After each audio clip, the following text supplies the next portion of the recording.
తిరుమల దర్శనానికి రావడం జరిగింది. చాలా అద్భుతమైనటువంటి దర్శనాన్ని ఈరోజు స్వామివారిని చేసుకోవడం జరిగింది. మరి ఈ రాష్ట్రానికి నారా చంద్రబాబు నాయుడు గారు ముఖ్యమంత్రి కావాలని, ఈ రాష్ట్రంలో చక్కటి పరిపాలన జరగాలని, మరి పవన్ కళ్యాణ్ గారు కానీ మోడీ గారి సహకారంతో చక్కటి ప్రభుత్వం ఏర్పాటు కావాలని చెప్పి మనస్ఫూర్తిగా మరి ఒక యాగం కూడా మేము చేసుకోవడం జరిగింది.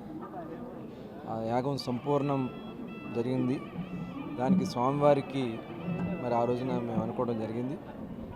మరి గురువుగారి ఆదేశాల ప్రకారం ఈరోజు వచ్చి స్వామివారిని దర్శనం చేసుకుని తిరిగి మళ్ళీ రాష్ట్రాన్ని నిలబెట్టాలని, ఈ రాష్ట్రాన్ని అన్ని విధాల ముందుకు తీసుకెళ్లాలని, నష్టపోయినటువంటి యువతకి, మహిళకి, రైతుకి, ప్రతి ఒక్క వర్గాలకి, వ్యాపారులకి అండగా ఈ ప్రభుత్వం ఉండాలని, రాష్ట్రం అన్ని రకాలుగా సుభిష్టంగా ఉండాలని చెప్పి మనస్ఫూర్తిగా కోరుకోవడం జరిగింది. చక్కటి వర్షాలు పడి, చక్కటి పంటలు పండి, వ్యాపారాభివృద్ధి చెంది అందరికీ మంచి జరగాలని చెప్పి స్వామివారిని కోరుకోవడం జరిగింది. తప్పకుండా ఆయన ఆశీర్వాదాలు మనందరికీ ఉంటాయి.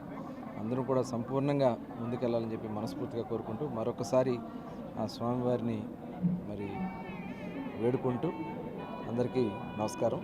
నమో వెంకటేశ్వర.